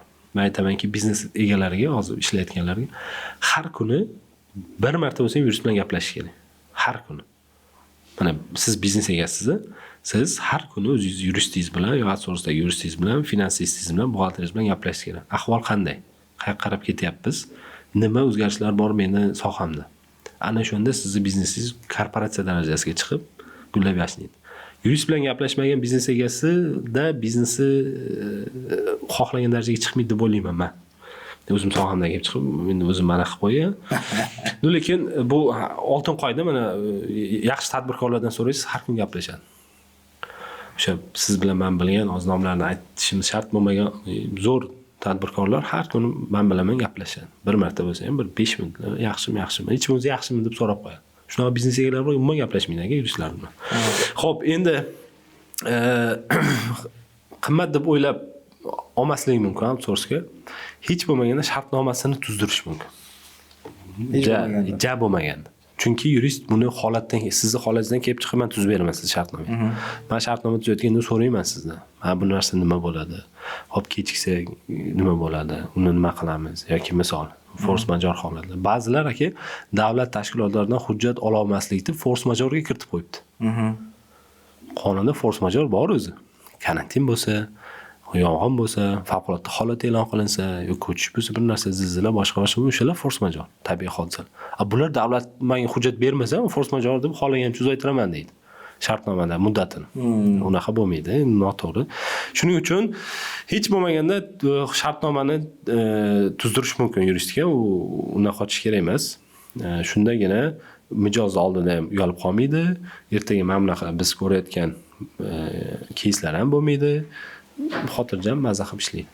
Xo'p, qarang, endi mana yakunlab qolyapmiz. Ozgina vaqtimiz qolyapti. Mijozlarimiz uchun bitta boshidan qadamlarni bitta sanab bersak.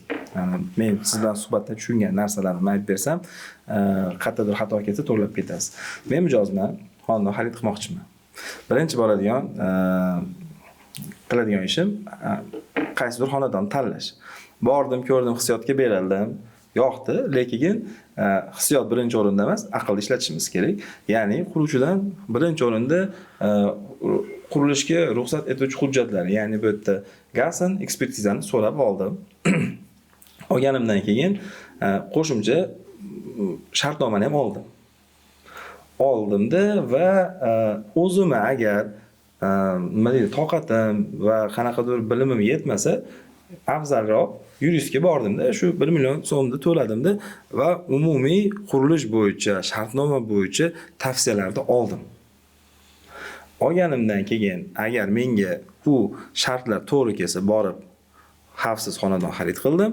Agar shartlari to'g'ri kelmasa, borib muzokara qilib quruvchi bilan o'zimning shartlarimni qo'yib, ma'qul kelsa, quruvchiga to'g'rilab bersa, xonadon xarid qilishim mumkin. Bo'lmasam, bozor juda katta, boshqa takliflarni ko'rib, to shu nima bo'lmaguncha qilsak, shu to'g'ri bo'ladimi?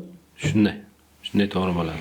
O'shanda oxir oqibatida hali qurilish tugallaydigan paytda biz uchun qanaqadir katta syurpriz, qanaqadir lotereya bo'lmasligini Shunaqa nimasini bo'ladi. Ha. Mana shu ishlarni qilsangiz ham o'zi 80% siz to'g'ri yo'ldaligingizni bildiradi. Lekin shuni ham qilmayapmiz, afsuski. Bo'ldi. Endi yana savollarimiz qoldi, xolasa. Tak. Oxirgi savol. Xonadon xarid qiladigan odamlarga tavsiyalaringiz? Tavsiyalarim shu butun suhbat davomida aytgan gaplarim qisqa. Ya'ni tezis qilib aytaman. Emotsiyaga berilmang. Bilaman, uy bu biz uchun muhim, vatan. Lekin emotsiya bilan afsuslanib qolishimiz mumkin. Ikkinchisi o'sha hujjatlar masalasi, shartnomasi bo'ladimi, ana obyektni hujjatlari bo'ladimi, uni tekshirishimiz. Va marketing qurboni bo'lmang.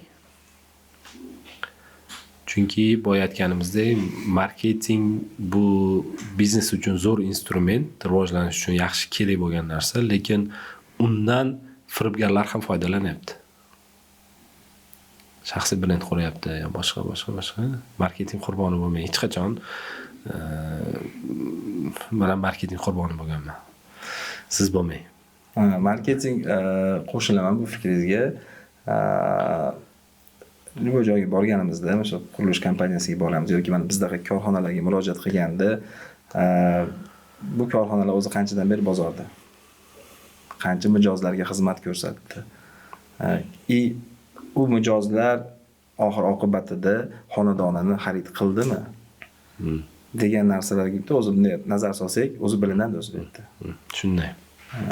Hech qanaqa nimasi bo'lmaydi. Va eng oxirgisi yurist qimmat emas. Qachonki siz 50 ming pul yo'qotayotgan paytda. Katta kichik belgisi bor matematikada. O'lchasangiz agar yurist olayotgan xizmat haqqi 50 mingdan arzonroq. Va agar sud jarayoni bo'lsa, o'sha yuristga to'lagan pulingizni ham sud olib beradi undan. Ya'ni qo'rqmang. Hozir mana mendagi eng nima jahlim chiqarayotgan narsa o'zi yeb qo'ygan. Quruvchini izolyatsiya qilyotibdi uni ustidan. Sarson qilib pulni bermasdan. Shunda ham sudga bormang. Aka, menga bittasi yozyapti-da, mayli cho'zilsa ham aytaman. Bo'ladi, shartnomangiz bekor qilib pulingizni olsangiz, sud orqali qilamiz, keling desam, yo'q deydi, bu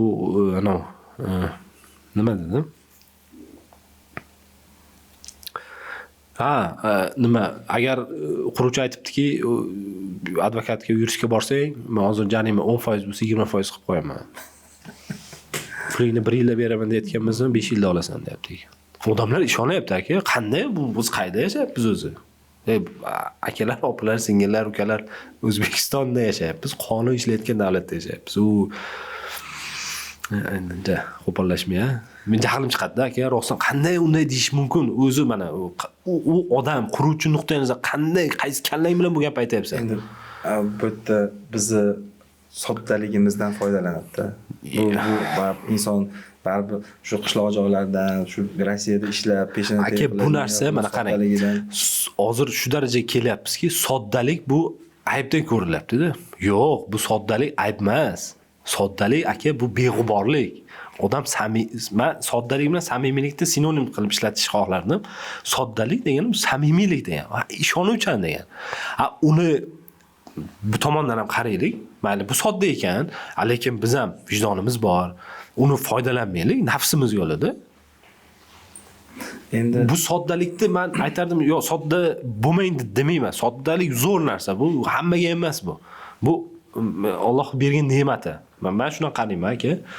Bu soddalik, samimiylik deb bilaman va bu hammaga emas. Hamma ham bunaqa bo'la olmaydi. Sizda shu narsa bormi? Xursand bo'ling. Siz bitta ne'matdan bahramand bo'lgan odamsiz. Lekin mana bularga gapirardim. Men bularga gapirmayman, soddalarga. Men bular, yig'ishtirib ol o'zing. Javob berasan, baribir javob berasan. Bugun bo'lmasa ertaga javob berasan. Qonun oldida ham boshqa joyda ham. Chunki O'zbekistonda qonun ishlaydi aka. Uni ishlata oladigan advokatlar ham bor. Bitta ishlata olmagan bo'lsa hammasi shunaqa ekan deb fikrlash ham noto'g'ri-da. Shuning uchun qizishib ketdim-a. Lekin qizishga ham arziydi-da. Jo'shqa maza qildik. To'g'risi juda ham ko'radigan insonlar uchun juda manfaatli bo'ladi deb o'ylayman, inshaalloh, xudo xolasa. Ko'p mavzularni ochib berishga harakat qildik, ochib bera oladik degan umiddaman. Qanaqadir yana qo'shimcha savollar bo'lsa, shu YouTube kanaliga joylaganimizda izohlarga bemalol savollarni bersa, yozsa, xudo xolasa javob beramiz inshaalloh. Shu bilan yakunlaymiz. Rahmat Sardor aka, bu men ancha kutuvdim. Kimdir shu qurilish bo'yicha meni chaqirarmikan, men dardlarimni aytarmikan deb. Bu birinchi sizga nasib qildi. Rahmat. Rahmat sizga, rahmat kelganingiz uchun, bilimlaringiz bilan, ilmlaringiz bilan bo'lishganingiz uchun.